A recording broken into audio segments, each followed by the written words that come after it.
There it is, the coast of China. The big one, probably the most important and significant of all the countries of the Pacific Rim, and yet the one that's least understood. But we've got to try and understand it, because if forecasts are right, within the next 25 years, China is going to have the most powerful economy in the world. Yeah, I still have that feeling, probably partly because of its recent history, feeling of apprehension about traveling in China, a vague whiff of difficulty and discomfort. But I'm also deeply fascinated and looking forward to getting there. Slipping into China through the port of Qingdao is like coming in through the back door.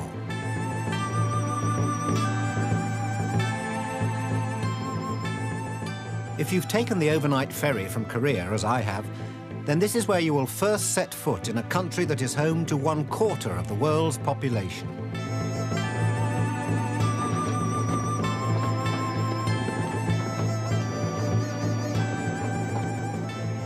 The first surprise is how big the place is.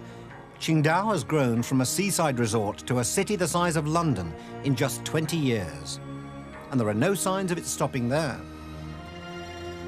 The second surprise is the Welcome Guest House, which turns out to be a Bavarian castle.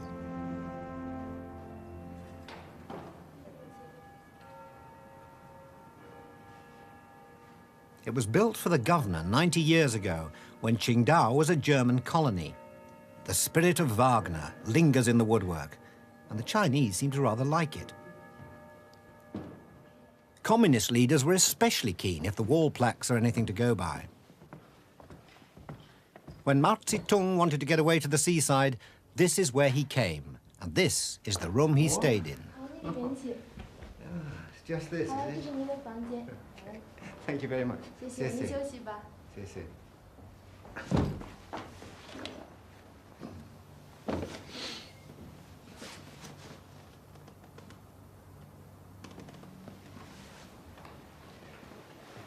Little ante-room for drinking tea and planning revolutions.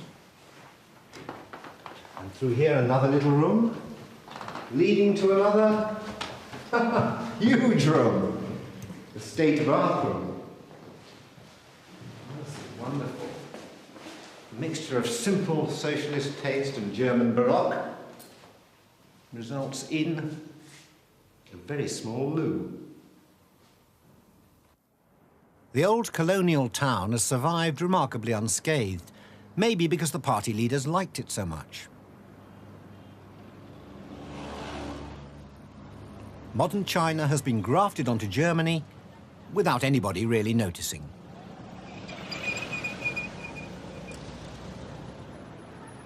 As soon as I've unpacked, I take a walk to get my first feel of life on Chinese streets. That's interesting.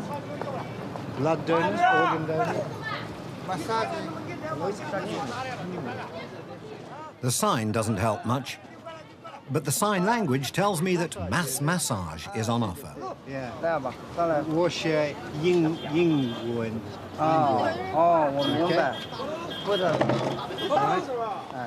Every single masseur turns out to be blind. Yeah? Take my coat off.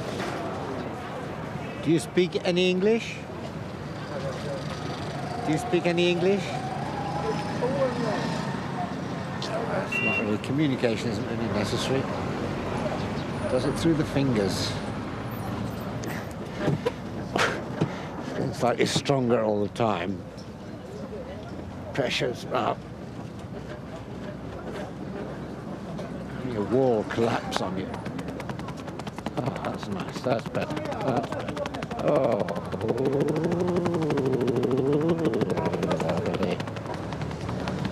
Turn me out on the street in a minute.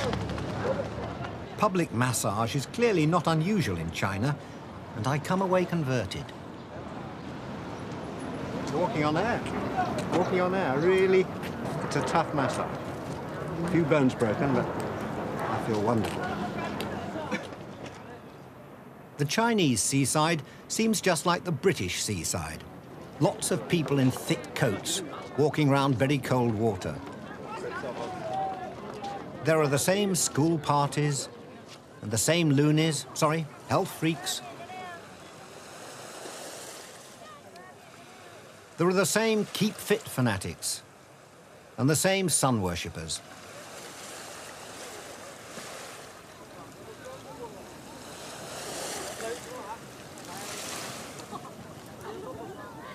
Being photographed seems to be a passion in China, and one that an old ham like myself can hardly resist.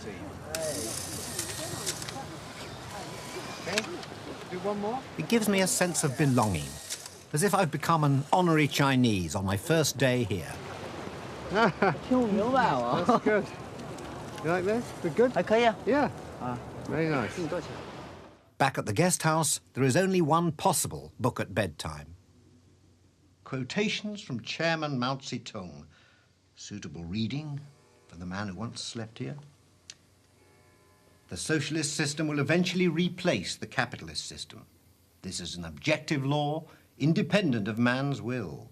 However much the reactionaries try to hold back the wheel of history, sooner or later revolution will take place and will inevitably triumph. It's a dream, really.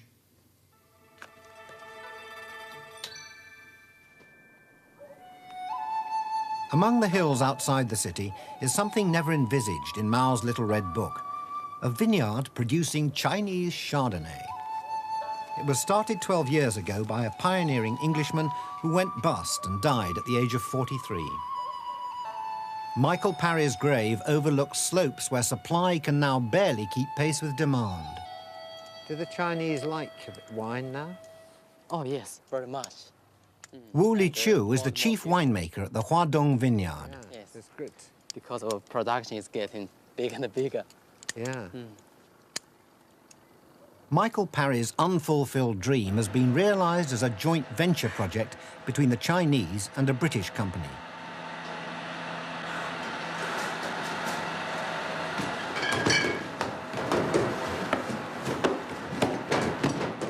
Huadong is being modernized, but the labels still go on by hand, and some of the departments remain defiantly labor-intensive.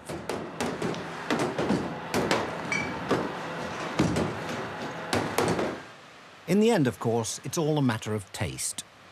A magic moment. Let's start from Wu Riesling. Liqiu? On an afternoon when we certainly didn't need to chill the wines, Wu Liqiu poured me some of his favorites. Well, it's a nice colour. Yep. Pale and Chinese Riesling. Here we go. Yes. Yep. Kind of Kind of. Appley? Yeah, appley. Yeah. Like green apple. Yeah. Well, should we break the ice? Taste it?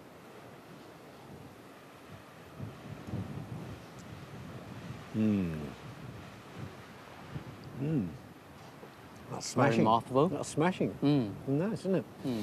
Well, So That's we good. change to Chardonnay. yeah. I could do with a few more glasses, but China awaits. There's a lot of the country still to go.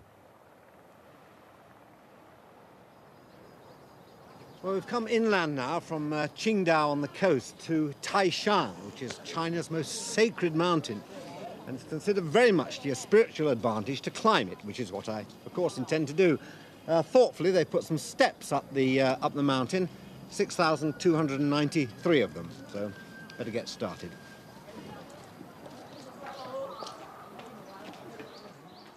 The Chinese believe that if you can climb the exalted mountain, you'll live to be 100. Pension fund managers will be pretty impressed by the turnout today.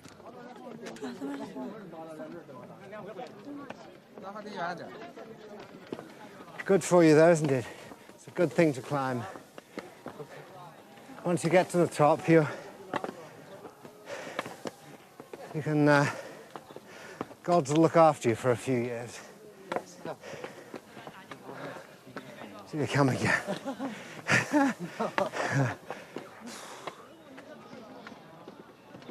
The stamina of the pilgrims is impressive.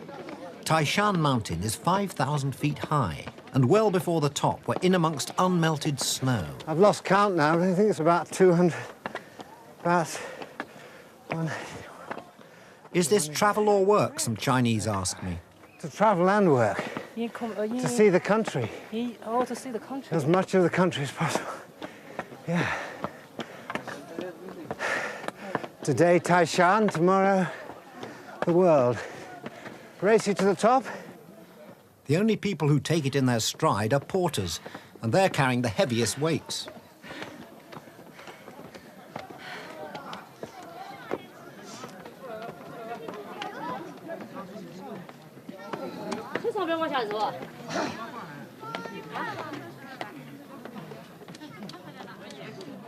Taishan Mountain has great meaning for all Chinese.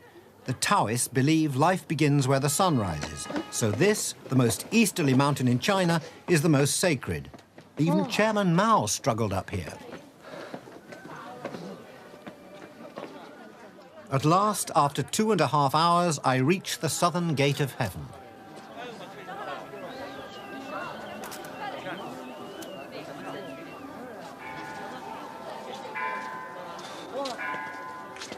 Once through the august portals, relief is short-lived. Not only is the temperature in paradise well below zero, but the real heaven is another half-mile away, up another 100 steps. Then there's Immortalization Archway to pass through, and you're there.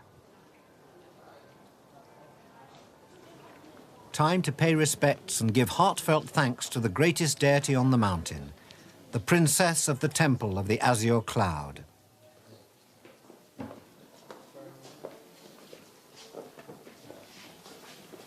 Thank you very much. Very nice mountain.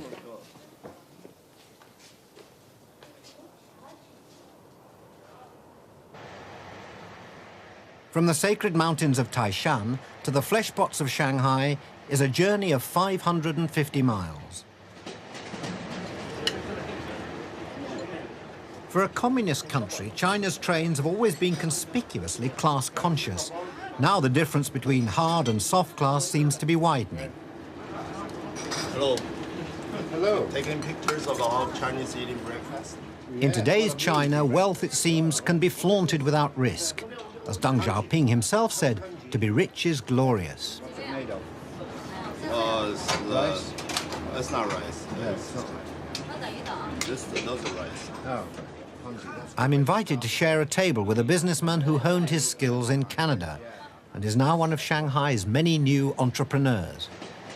I was here 8 years ago, and it seems to be changing a lot. Do you find it's changed? Yeah, for the last 10 years, it's changed a lot. Yeah. But mostly in these major cities, and especially along the coast, like along Hong Kong border, Shenzhen is the city changed the most. For the last 3 years, Shanghai has changed a lot.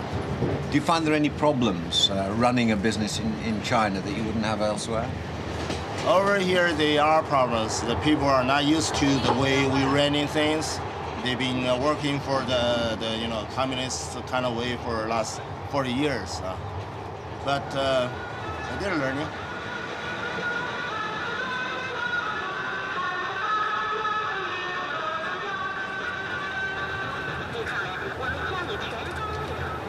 It's 8 years since I was last on a Chinese train, and they certainly have changed. I mean, just on the in-train entertainment system now carries adverts. There was one for liquor, there was one for insurance.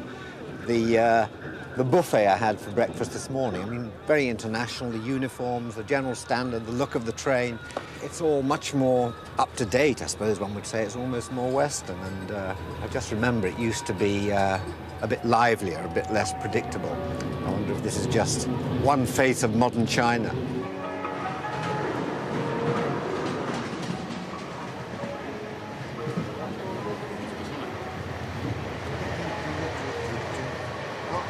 See, more advertising in exactly the right place.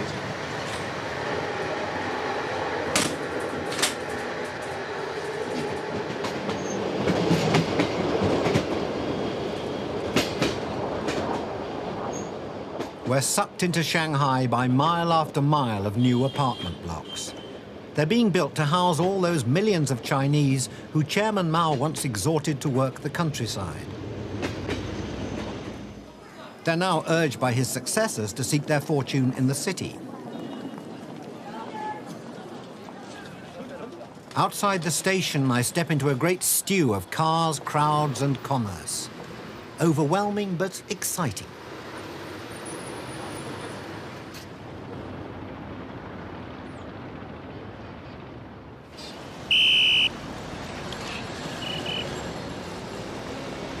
Next morning, I'm out on the streets because the Chinese authorities won't allow us to conduct interviews with people in their houses. So not everything has changed.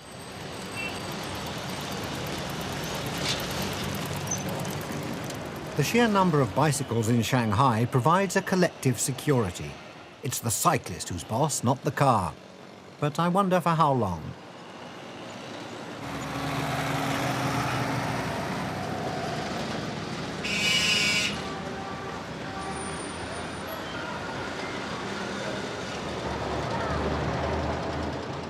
I can't quite believe it, but I'm told that right beside these old alleys where Chinese communism was born, there is now a branch of Harvey Nichols.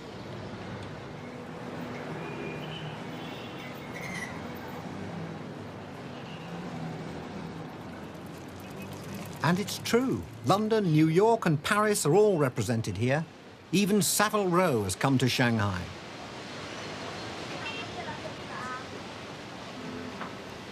Hello. It's quite a surprise to find Jeeves and Hawkes here. It's a long way from home. Let's have a look.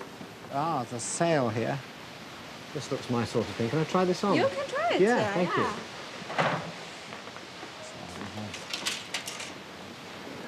I never get a chance to go to Jeeves and Hawkes in London, so I think I'll go to Jeeves and Hawkes in Shanghai. Thank you.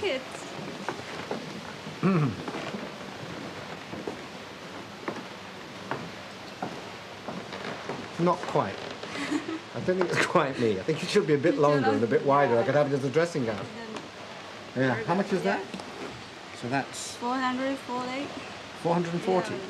For only 440 quid, you look like a complete prat. Let's have a look at the blazers, I think, because they're not in the sale. How much is it? More than 750. 750 pounds, yes.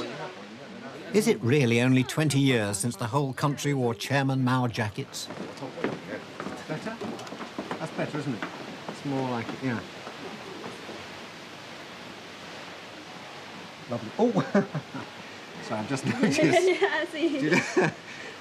But you can. Do you sell by? Already. No, exactly. Just shoot me from up here, please, Nigel. Thank you very much. Do you sell bicycle clips? That's what I really need, some monogram bicycle clips. I've only just noticed. Alongside luxury tailors, luxury cars are beginning to appear.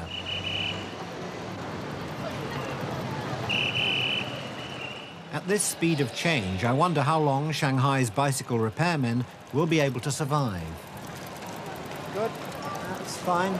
Thank you. Is that enough? Oh. Really? You want that? Bargain. Jitty. It's all right. I'm doing it too. Nice to do business with you. Thanks. Just as you're in danger of thinking you understand China, you come across something like this.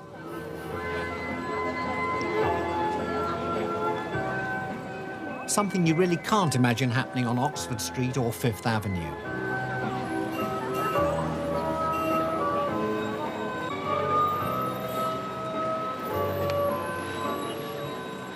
The Chinese love ballroom dancing, and if they can't find a ballroom, they'll do it anywhere. And anyone can join in. You don't have to be Fred Astaire.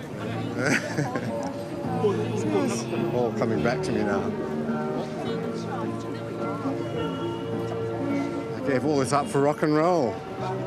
Only had 2 lessons. You don't even need to speak the same language. You just have to be dressed properly.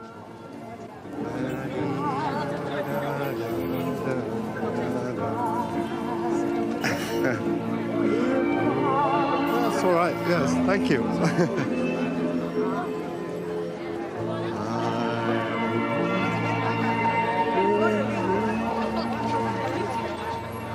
Thank you. Good morning. You are all from There are- London or Cambridge or Oxford? He's from Bristol, Ealing. 人登了上来了，英过来了。 If I want to get to the Bund, which direction do I Then go? go eastward, then you can get to the Bund. Go eastward. Yes. Where did you learn to speak English? I'm a St. John's graduate. You see, St. John's is sponsored by the Americans. Oh, Just right. before the war, before the Liberation War. What did you do during the time we call the Cultural Revolution? What were you doing here in Shanghai? Oh, I'm very sorry. You see, I'm graduate from St. John's, and that would be very troublesome. What? Oh, I see, to talk about it. Yes? So you would not have been, 20 years ago, you would not have been allowed to talk to me. Sure. Ah. If I Hello. talk to them, I'm something wrong. I must be a rebel.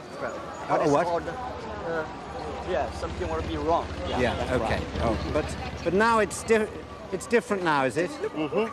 There's a couple of chaps coming around there in police uniforms, looking a bit uncertain. They What will do you interfere, think? but now this, the matters, they can't interfere. You see, we can talk freely. Yeah, yeah. I get the impression that my new friend is someone I still shouldn't be talking to. I make a quick exit and follow his directions to the banks of the Huangpu River. Well, this area behind me now is the Bund, which is the old 1920s and 30s financial and economic heart of Shanghai. And even 8 years ago, when I was last here, this was still the center. But in the last 5 years, a truly staggering construction project has now changed all that. And the new face of Shanghai is going to be over here on what was...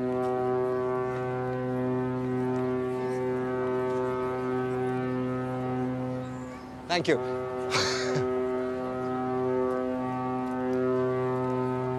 Shouldn't have had the prunes.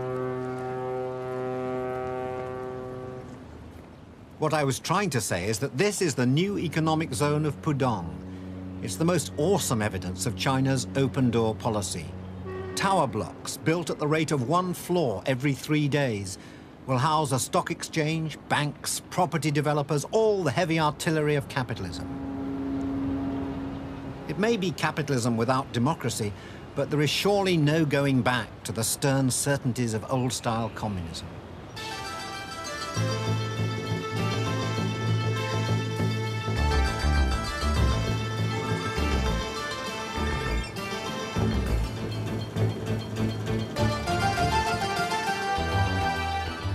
This is the gaudy face of a country that has seen 10% growth every year for the last 10 years, and wants more.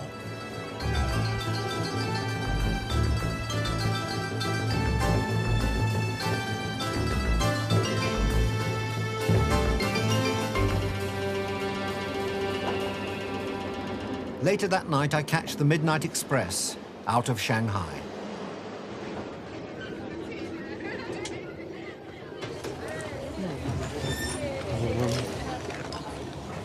Are they always, is it always full? I've never seen... Oh yes, it is. It's always like this. And people have to book ahead for these? Oh yeah. Yeah. How many people? Thousands on these trains, I suppose. Oh yeah.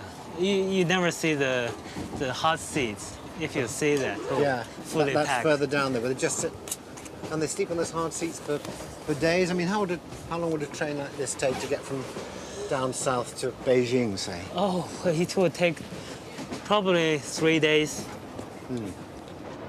Hard class haven't got beds. Oh yeah. Right, well, but we have. Whoops.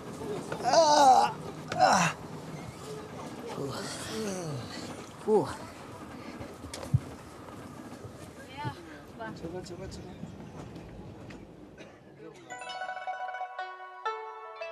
Our destination is Vietnam, but we're taking an inland route, traveling due west from Shanghai and following the Yangtze River into the heart of China. It's the third longest river in the world, only a fraction shorter than the Amazon and the Nile.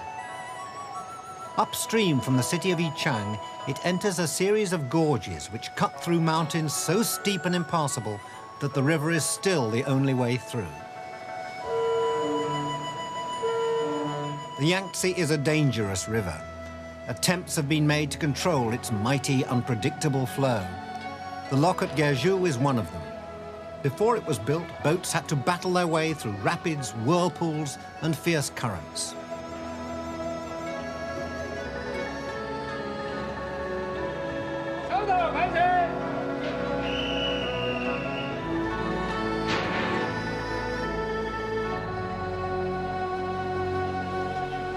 This massive lock now we're ascending actually raises the water level about 100 feet.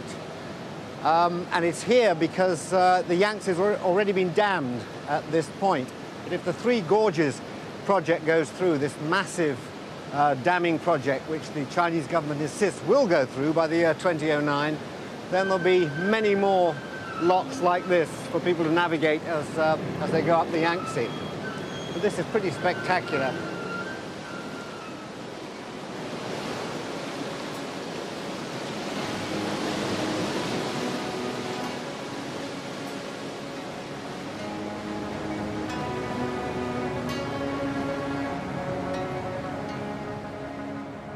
Once through the lock, we enter Jiling, the first of the three great Yangtze gorges.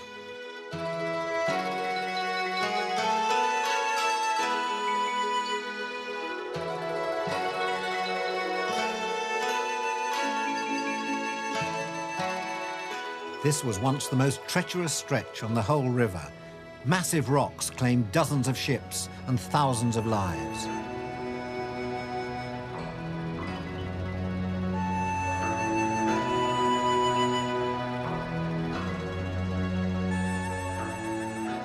The busy river sweeps by between limestone formations to which the Chinese have given names like Yellow Cat Gorge, Lantern Shadow Gorge, and Ox Liver and Horse Lungs Gorge.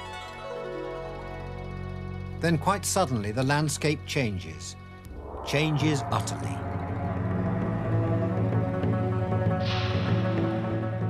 From the middle of the Chinese countryside rises the biggest construction site in the world.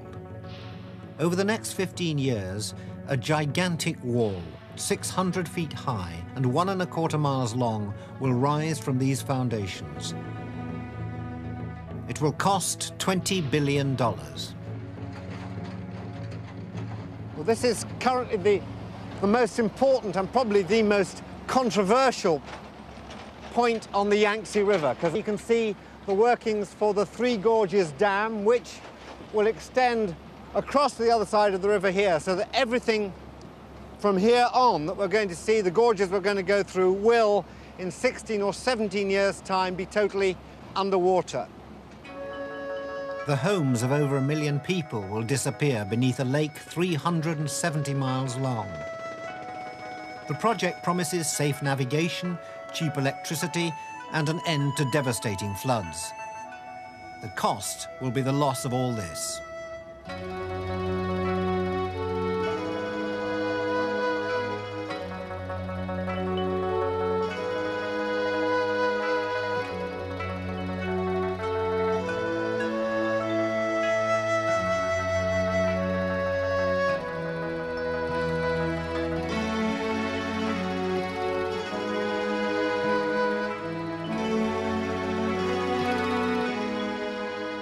The man-made scenery of the Yangtze is spectacularly grim.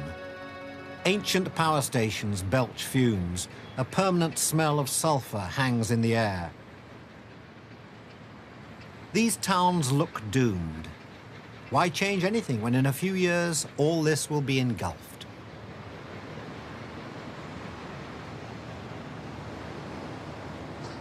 Coal is flung down the mountainside, some of it sliding into barges, the rest settling over the city like a great black shroud.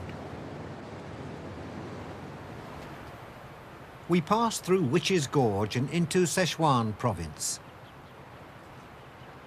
There could hardly be a greater contrast with the world we've left behind. The glittering promise of Shanghai and the Three Gorges Dam. This is old China, where machines are few and expensive and human effort plentiful and cheap.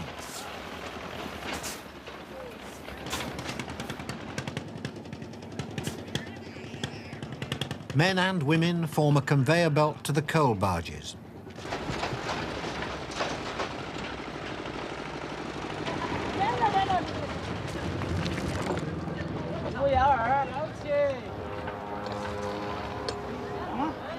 We decide to stop here and look at the town. It's called Wushan, a small, hard-working place of few luxuries.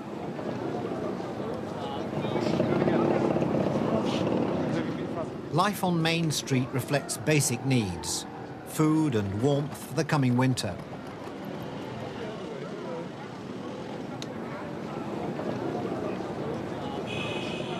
For some reason, Wushan is full of hairdressers. I decide to treat myself. You do one of those like you were doing to him, and a wash and no haircuts. I think that's okay. All right, how do you do? Thank you.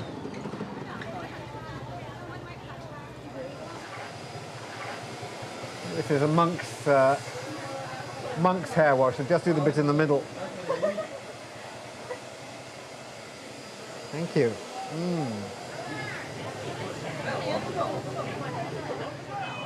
They obviously work in relays here because the one lady lathers the hair very thoroughly, and now this girl here applies the massage, which is very nice. I'm not quite sure what's going to happen next, but I'll leave them to it anyway.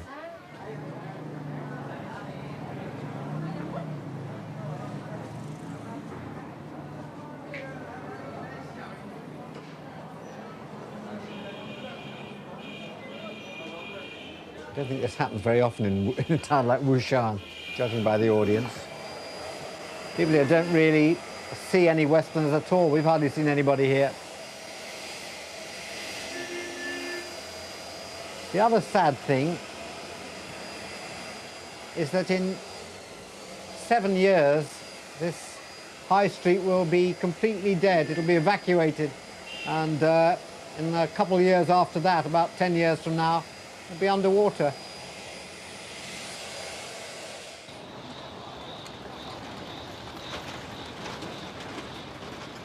Every porter in town has turned out to help us leave. It's a fixed fee. The fewer the porters, the more money they share. So each man fights to carry more.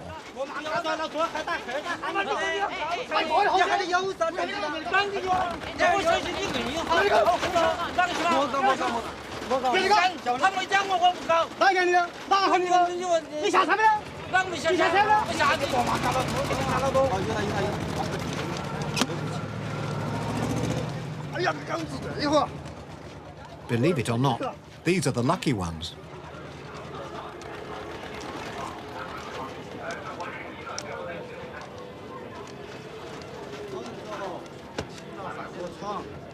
I try to be helpful, but all I'm doing is depriving someone of a job.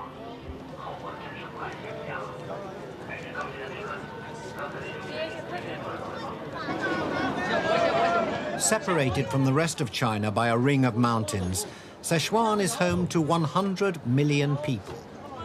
For many of them, the Yangtze is not only the lifeblood, but the Great Highway.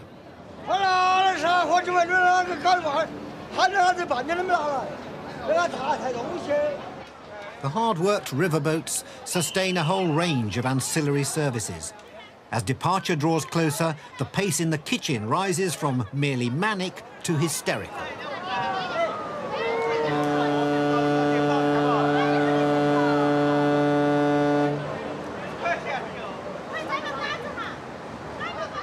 Chinese takeaway is given a whole new meaning.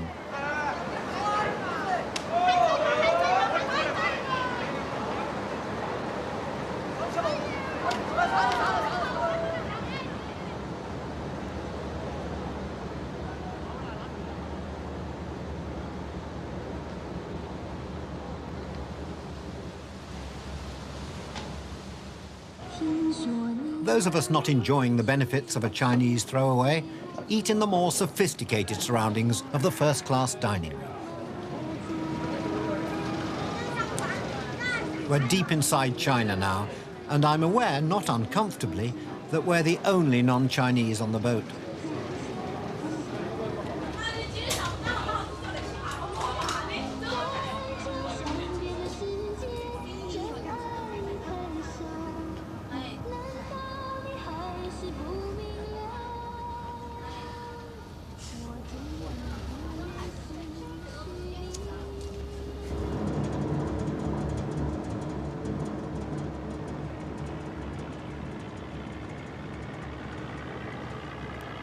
After 3 days and 2 nights on board ship, we've negotiated. Thank you. We've negotiated. Shut up.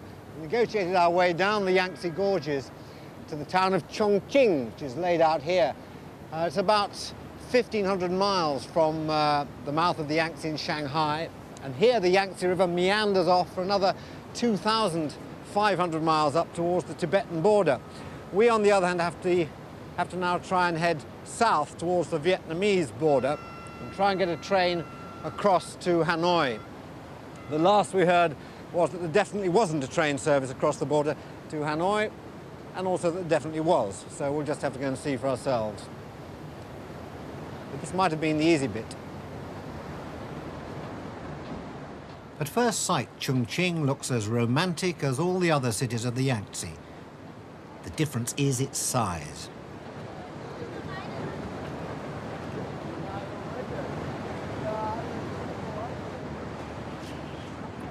Chongqing is the biggest city in China. It may soon be the biggest city in the world. 16 million people live in and around this mini Manhattan. It's famous for its fog.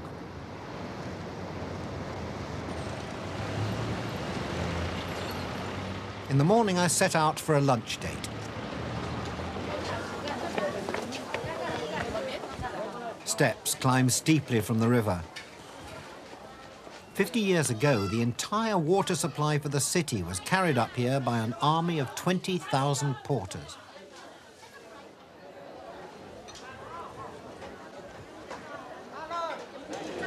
Okay, so if you choose anything, a local speciality.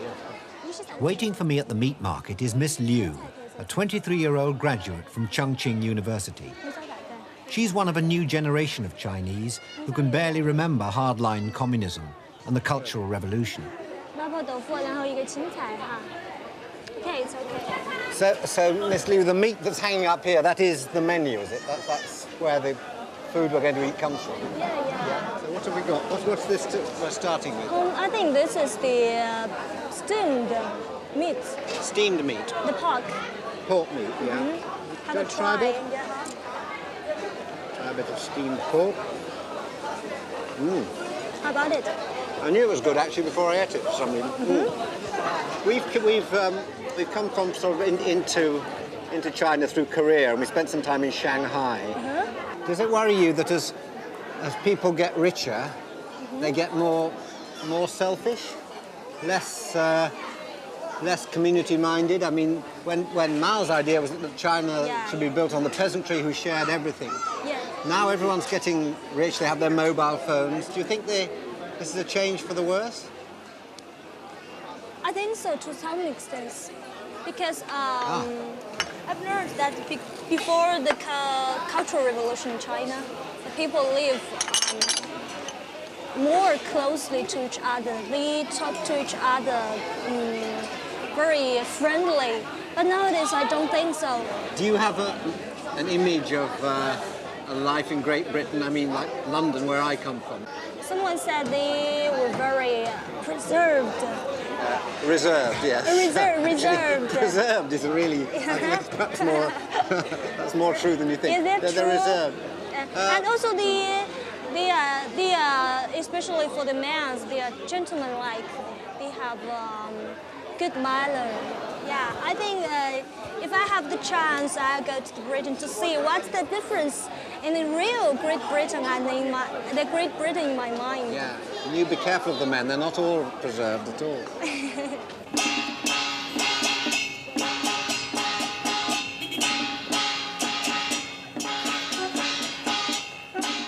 Not the local football supporters, but retired people exercising communally in the socialist manner.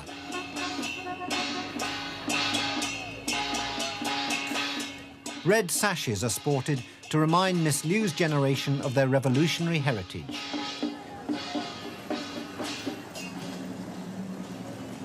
Time to leave Chongqing.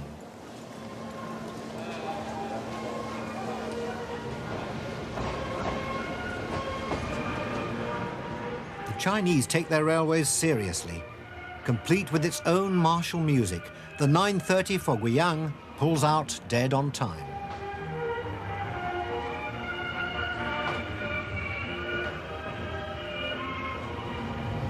south of Chongqing now, still running beside the Yangtze.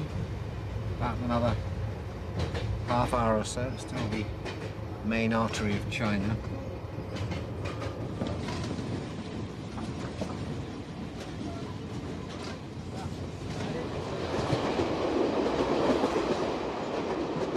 An hour out of Chongqing, as we part company with the Yangtze for the last time, I asked the driver what he thinks of the Spice Girls.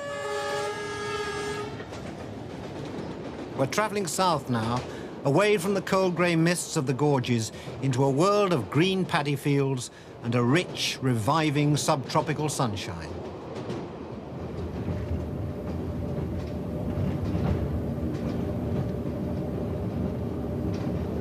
The railway slices across a high limestone plateau and into Guizhou province. Its construction, a mere 30 years ago, was vital in opening up this remote region. But even so, Guizhou remained closed to foreigners until the 1980s.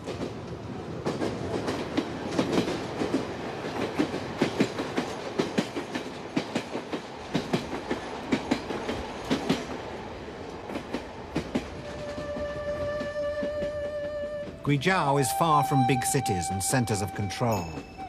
These mountains have provided a last refuge for some of the oldest tribes in China.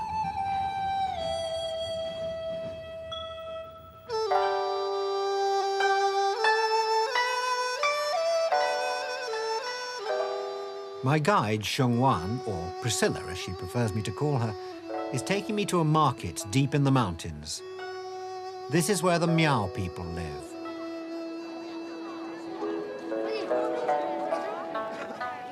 The Miao form an ethnic minority of some 5 million. They've more in common with the mountain people of Laos, Vietnam and Burma than they do with the Chinese.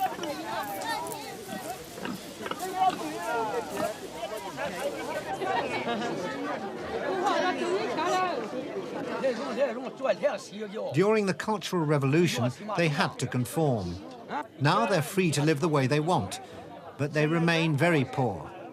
Would you buy things from this market? Would you buy food here? Is it sort of safe? Yeah. Yes, it's safe. Yeah, it just looks kind of basic there. Meat laid out on the open tables. Do you want to try some? Suddenly lost my... Yeah, I love these. And the women, do they all wear this all the time, this national dress? Yes. Yeah. Yes. And they were even more beautiful on holiday, on festival days. Yes. So, but they just come, they're not wearing this just for market day. This is what they normally wear. Yeah, normally wear. Right. These days, the Miao are actively encouraged to celebrate their own culture. The Chinese have set up a minorities ministry to make sure that they do.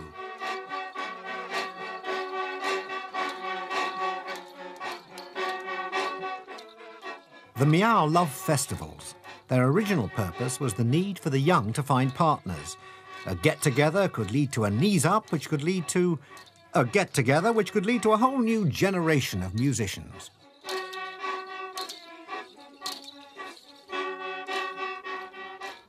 Driven out of the rich lowland plains by the Chinese, the Miao have had to make a living from a magnificent landscape, but very poor soil.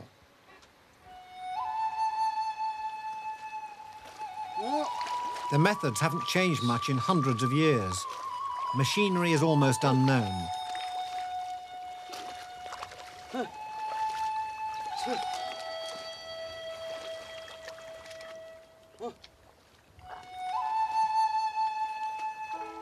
Their tractors are water buffalo, and their seed drills are women and children.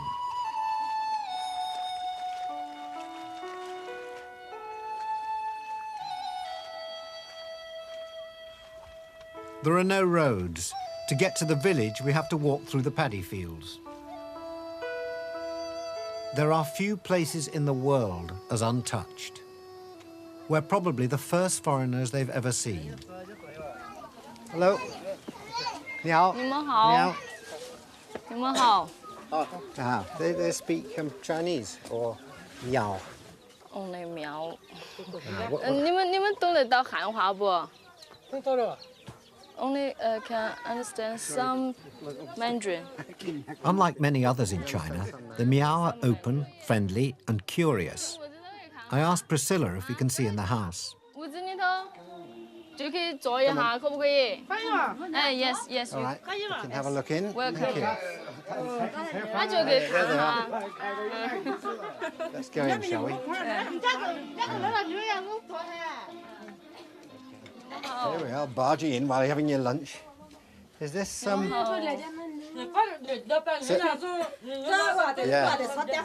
Do they have big meal in the middle of the day and then go back to work? 你们是中午这样子吃一顿，吃这么多菜，然后再回去天都工作，是不是啊？天都干活。Yeah. Yes yes. Can you ask them if you have you ever seen foreigners before? Ever seen people from the West? 你们以前看到过外国人没得？像他这样外国人没得嘎？以前像他这样的外国人在这里 ，no. What do we look like to them? Quite different, quite strange, quite different. How? Why? What do we? With big nose, they say. Big noses? Yeah, they say with big nose. That's just me. Not everybody has noses as big as this.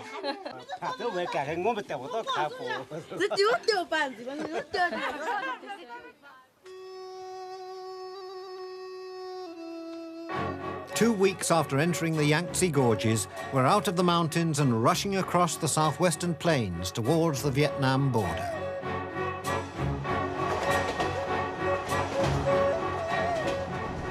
Well, almost to the border. It turns out there is no rail connection to Hanoi after all. We must leave our train and carry on by bus.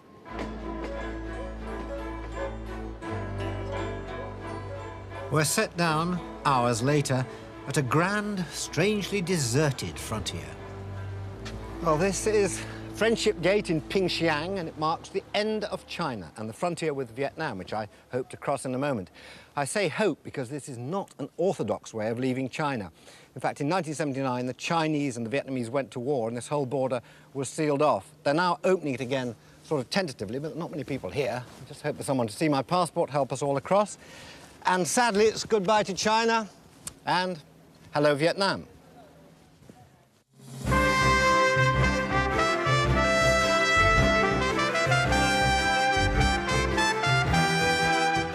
Another classic journey with Michael go pole to pole with him on iPlayer. And our changing world debated by Sir David Attenborough and Liz Bonin. What planet are we on BBC Sounds?